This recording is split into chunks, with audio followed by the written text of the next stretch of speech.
Bonjour, bonjour. Merci d'avoir cliqué sur cette vidéo. Si tu le veux bien, nous allons passer quelques minutes ensemble à parler, à découvrir le monde merveilleux de la myrmécologie. En français, la science des fourmis.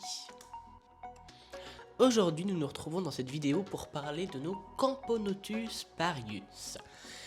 Alors, à l'heure où j'ai tourné ces images, on était le 29 juillet, depuis un mois s'est écoulé et vous verrez à la fin de cette vidéo l'évolution qu'a eu cette petite fondation sur à peu près un mois. Pas tout à fait, mais on va dire un mois pour arrondir. Comme vous pouvez le voir sur ces images, c'est une fondation qui à l'heure actuelle n'est pas du tout active. Vous voyez en fond l'aire de chasse des Camponotus nicobarensis et ça bouge plus dans le petit coin de leur aire de chasse que dans la colonie en elle-même. Donc pour vous dire un petit peu le niveau d'activité qui n'est pas à son paroxysme, on va dire. Donc dans cette configuration là, elles étaient dans un tube relié à une aire de chasse avec un câble chauffant qui passe par dessus pour à peu près une température à 28-29 degrés qui leur va très bien. Et cette température, j'ai pu le remarquer, grâce à elle, leur couvain a repris de l'évolution et par rapport à avant ça stagnait vraiment, un truc de fou. Et là ça a quand même repris lentement, mais ça a repris, donc c'est bien. J'ai donc décidé de les changer de setup. J'ai fait plusieurs tests, vous allez le voir dans la vidéo. Alors la première chose que j'ai essayé, c'est de leur offrir un tube plus humide. Parce que c'est une espèce qui a besoin de un petit peu d'hygrométrie. Et je me suis dit que leur tube actuel peut-être n'avait pas assez d'hygrométrie. N'avait pas assez d'hygrométrie pour leur permettre d'évoluer correctement. Donc j'ai essayé ça. J'ai mis un autre tube dans l'aire de chasse. Et je me suis dit, on va voir si elles y déménagent ou pas.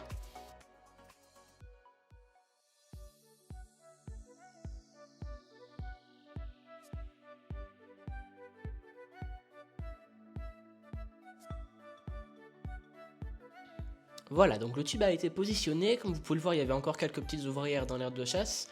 Et ce que j'ai décidé de faire, vous le verrez après, c'est de déconnecter l'ancien tube et en fait de le poser juste à côté du nouveau tube dans l'aire de chasse directement pour en fait inciter vraiment la colonie à déménager et voir un petit peu comment ça va se passer tout ça.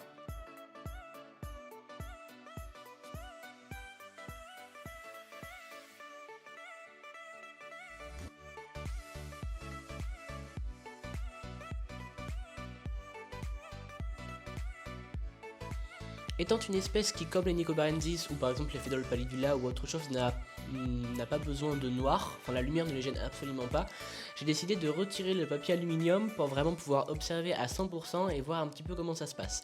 Alors l'aire de chasse était vraiment très sale, donc on voit pas grand chose, mais on arrive quand même à discerner les fourmis. Donc comme on peut le voir, elles restent pour l'instant dans leur petit tube, mais c'est normal.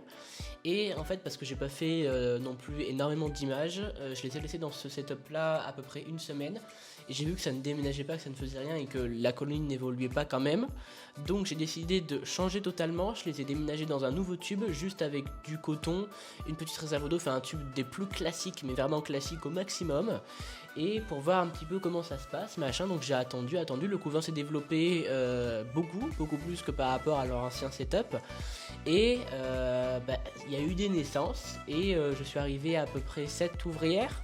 Et là j'ai décidé de leur accorder une petite aire de chasse, vous verrez après, parce qu'en fait je les nourrissais directement dans le tube. Donc je mettais un bout de coton-tige dans le tube, j'imbibais ça de liquide sucré et de temps en temps je leur donnais un petit insecte, etc. Et comme ça marchait bien, la colonie venait de se nourrir. Et là j'étais sûr qu'il y avait un véritable apport en nourriture, en protéines, etc. Et voilà la fondation à l'heure actuelle. Alors déjà ce qu'on peut remarquer c'est beaucoup d'évolution. Beaucoup d'activités. Là on est à 8 ouvrières à l'heure actuelle, mais vous allez le voir après, le couvain est quand même important et il y a 5 cocons et dont un qui va bientôt s'ouvrir, hein, franchement.